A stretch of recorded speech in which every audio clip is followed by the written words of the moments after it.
Thank you for listening to West Virginia in Commonplace. Today's episode, Marvel Why. This episode has come about because there have been some issues with Marvel during the pandemic, before the pandemic, and after the pandemic. Certain levels of quality have changed, so I hope you guys enjoy this episode, and we will be back with more stuff in June. Welcome to West Virginia in Commonplace. There's been a movie situation that's been going on. These Marvel movies. We've watched from the pandemic until now. We've watched Black Widow, Venom, Part 2, Spider-Man, and we just watched Doctor Strange. And at some point in the near future, we'll take in Morbis because it was one of the ones that we got to get into. But, and the Eternals, the one we could probably even forget. My co-host is with me, Stacey, and we're going to just discuss this little anomaly that's gone on with the movies, if you don't mind. So I'll say this as a disclaimer for this one. I am an avid Marvel watcher, so I watch the TV shows, the What If. If Disney Plus puts out Marvel whatever, trailers, whatever, I get gooey like a chocolate chip cookie and I go watch it. Stacey, on the other hand, she was warm up until Avengers Endgame, and then I think after that it kind of went a different way, did it? Yeah, I mean, I never really was huge into them. You know that. I didn't start watching them until I got with you. So, I mean, if they were on TV, I remember seeing Thor I think everybody watched Thor. prior to knowing it was a Marvel movie. I think everybody likes the first and third Thor. Or second Thor, yeah. I'm sorry, I'm going to say this, and this is my unpopular opinion. I don't know. See, I never got into the comic books, so I don't know the storyline of the comics compared to the movies, but I feel like the movies are just overdrawn. Like, I feel like they're oversaturating. And with all of these issues they're having with paying their actors and actresses, then I don't know. I feel like they're pushing and fishing right now. Okay. I can see where you're coming from. But like I said, that's just as an outside view of not really, paying attention to the comics and following through with the movies from the beginning. Well, I say all the movies were good up until Endgame. When the pandemic hit and they just started going on all this craziness about, we're going to release Black Widow, we're not going to release Black Widow. When Black Widow finally came out, it was very underwhelming. It's not even memorable. I was going to say, I don't even remember watching it. And then it felt like a few weeks later, and I know that it wasn't a few weeks later, I know it was a month and a half or so later, Shang-Chi came out, if I said it correctly. Shang-Chi, whatever. And now, see, we have a difference there. I enjoyed that one to an extent, but you didn't like it at all. Because it was basically Marvel's version of Mulan. And no offense to Mulan or anything, and Mulan the cartoon's fine. But I think with it was a different approach to Marvel. Right. And I was already having bad feelings because of Black Widow. Because Black Widow, I have good memory. And it was nothing in that movie that stuck with me. Right. Except for the soldier guy that was in prison, who had the red and white suit. That's the only dude, the father that raised them or whatever. Oh, okay, yeah. He was the only memorable character, and I don't even know his name. Right, now that you say it, I do remember watching it. And, then we actually, our first trip out, because everybody knows we watch the movies, however, Eternals, I think we waited until it was on Disney Plus, and then we watched it on the projector, right? Or yeah, because we didn't go to theaters and see it. Right. Right. It was. I know we watched it, and it was it wasn't painful, but it was real. It was prolonged. It was too long. Where they went through history and all the extra stuff. And if you want to hear about a good review on that, always head over to Galaxy of Films. Those guys, they cover every single thing. We did review the Eternals, though. Yeah, we did do the Eternals, Yeah. so definitely check out our review too. But if you need any Marvel reviews, definitely head over to Galaxy of Films. Those guys, Max and Delanio, they are doing amazing things with reviews. Right. And they're getting started on TikTok, so don't forget to go follow them and us on TikTok. Yeah, and they're over on YouTube doing their thing too. They got shorts over there. They actually do stuff like that. Anyway, time back into this thing, and that was a shameless plug for y'all guys. Anyway, so then we move on to an amazing movie. We get Venom, and we went to the theaters and seen Venom. Yes. And I don't remember how I seen the first one or whatever, but we rewatched the first one at some point somewhere during the pandemic. And now, it's a regular TNT movie now. You see Venom once every 4 or 5 months. I believe we reviewed that one too, didn't we? I think we did. If not, we need to. Yeah, we need to probably go back and watch that one. Because I enjoyed it. Yeah, now I'll say Venom 2 was the highlight thus far before we go any further with anything else. And it was like Venom 2 just hit every point.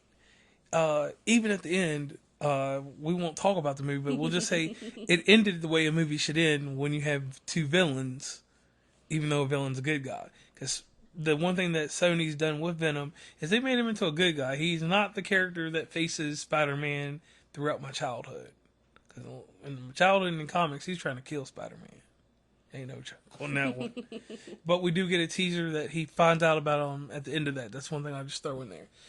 Then, I don't know, we had a little downtime in between then. They announced... No, it felt like it was forever between the next Marvel movie. Right, and they announced Morbis. We seen the previews for it.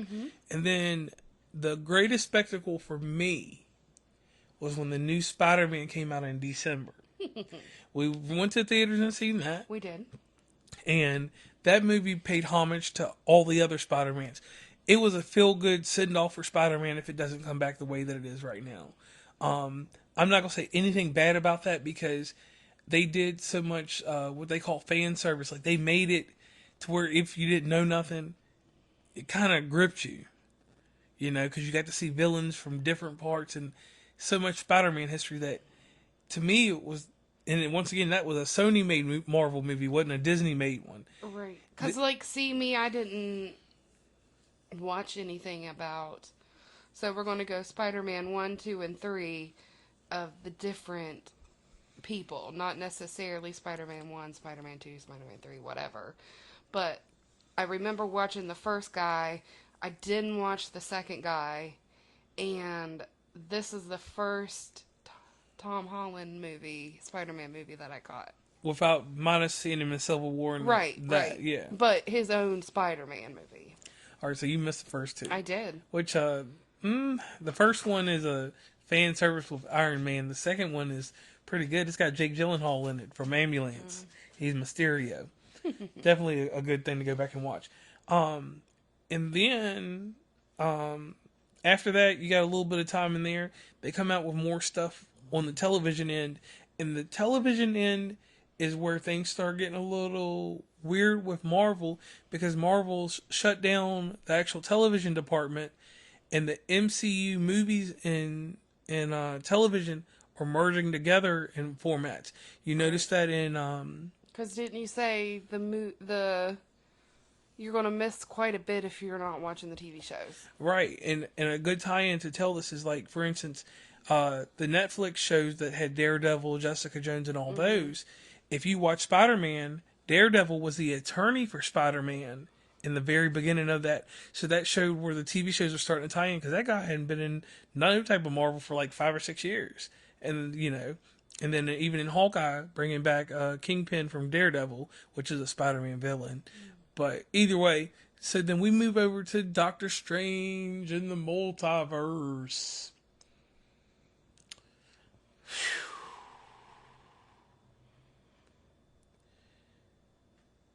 Doctor Strange is one of the movies, just like Ant-Man, I am very careful with, because they do a lot in those movies. Right. And you miss the subtle stuff if you can't go back and watch them twice. Right. So, to have only gone to the theater and seen it once, and I didn't see it in the presentation. We didn't see it in the presentation. You probably should have seen it in. We wouldn't seen it in 3D audience, and Never again. never again, never again. But to my credit, something that me and you have together is and this is a backdrop for you guys, real quick. The director of that movie is a real famous director of a cult film called Evil Dead, and he has zombie affliction and affliction. I said two different words, but he has a thing for zombies. And his action is quick witted, and, you know, Sam Raimi does a good job with that quirky comedy. Mm-hmm. And he incorporated Evil Dead into this movie. That's one thing that I think we could have done without. I like the way they did it, though. Because if you pay attention, and without ruining the movie, you know why it was done the way that it was done. Okay, yeah. But it still had the Evil Dead twist in it. Right. And I guess that made it a good But it wasn't the off. Sorry, but Evil Dead was awful. They were awful movies. I mean, after the first one. Darkness was good. I'm glad that we watched them, and they were like, oh, okay, this is kind of crazy, but whatever. But it's not something I would choose for somebody to be like, oh my gosh, you have to watch these movies in order to enjoy these zombies and all this other stuff. No. But I completely understand what you're saying by this director being the same and kind of incorporating that in there a little bit. But I think he did it very tastefully. Okay. And then to his other credit, he did do the original first three Spider-Man, and he had Hercules and Xena Warrior Princess. So if you follow any of that, you know this director. And then after that, there was something in this movie, like I said, about that tie-in to TV with the Scarlet Witch. If you hadn't watched WandaVision, you are unaware of who she is now. Right. If you go on what you've seen in the Avengers, when you see her in this stance, right, I was confused. Yeah, it makes no sense. Right, because I'll be honest, I haven't watched any of the TV series. And in between this, and since we're talking about Marvel as a whole, I watched Moon Knight.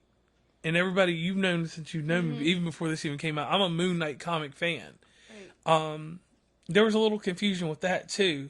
So watching Moon Knight, then going to see Doctor Strange, Marvel put me and Disney put me in a little bit of my feelings like, what are you guys doing? Right. I feel like they have too many avenues open. Like, if they're going to do movies, do movies. If you want to do everything in a TV series, do it in a TV series. But you shouldn't tie everything together. That's, I don't know. I don't like that part. Right. Well, I think that if they were going to tie it together, right? Allow it to make sense, because an example from Doctor Strange makes sense separately. Right. Doctor Strange, for instance, it brought back Professor Xavier from the Fox X-Men series, which X-Men have not been introduced into the MCU. Right. It brought back in Black Bolt, which was a character from a TV show that they had prior called Inhumans that lasted a few seasons. Then it had a character from the cartoon series What If, which was the Captain Carter lady. And you're doing all this fast introduction. Right. And like I said, if you're not, like, I watch it all, so I know everything. If you're not a diehard, then yeah, it's confusing. Yeah. That's just like trying to make your Grey's Anatomy fans watch Station 19 to understand what happens. You can't force that on people. Like, I'm the person that I'm going to watch Grey's Anatomy and Station 19. I enjoy them both. But there are people out there that will not watch Station 19 because it's not the same thing. But Grey's Anatomy and Station 19 have spinoffs to where, or not spinoffs. Collaborative episodes. Yeah. So it's like you have to watch Station 19 to understand what's going on Grey's Anatomy, and people don't like that. And I feel like that's what Marvel's doing with trying to make the movies and the TV series combine. And I can go on with that, definitely. Because that is kind of sort of like how the chief of staff, she left Grey's Anatomy. Oops. Spoiler! Oh! We're that. So hopefully none of y'all watch Grey's Anatomy. If you do, you better skip that part. Yeah, definitely skip that part. Sorry about that. But anyway, to wrap this up real quick, just because once again, we're messing around with our new recorder and just seeing how we're sounding. Stacy's actually doing the AV control right now and listening. The thing is this, Marvel, we need you to get your shit together. I don't watch DC because DC doesn't have its shit together, and I can honestly say this, and this is no disrespect to the DC Extended Universe. The only thing I've liked out of it was the show with John Cena on it. I like that. Yeah, I enjoy that. We got to review that one day. Yeah. Yeah. What was the name of that show? It was so good, I forgot the name. Peacemaker. Peacemaker, yeah. I love the introduction. That's my favorite part. At first, it was like, oh my gosh, what is this? But then, like, every time we would watch the show, you know, we would both have to make sure we're focused, and we both really enjoyed that. Right. The music and the dance. So, I say this to Marvel. DC can't make movies, but they can damn sure make television. Mm-hmm. Take some cues from them when it comes to this portion. If you're going to keep doing TV stuff, you guys already know how to make the good movies. You stopped making good movies after Avengers Endgame. Sony makes the good movies when it comes to Marvel right now. Well, all I'm saying is quit trying to combine them together. Make your movies, and your TV series, your series. Don't force me to watch both, because I don't have the attention span to sit there through TV series that I'm not obsessed with. Right, because I'll be honest, after watching Hawkeye, I went off to watch that Paramount show that Hawkeye's on. Right. And now I just refer to him as Hawkeye, even though his name is Jeremy Renner or something like that. Something like that. Yeah, but he's still Hawkeye. I don't care what role he plays. He's Hawkeye as a mayor. The mayor. Yeah.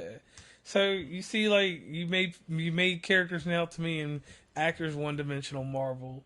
But Marvel, I'll be honest, I'll just blame it on Disney.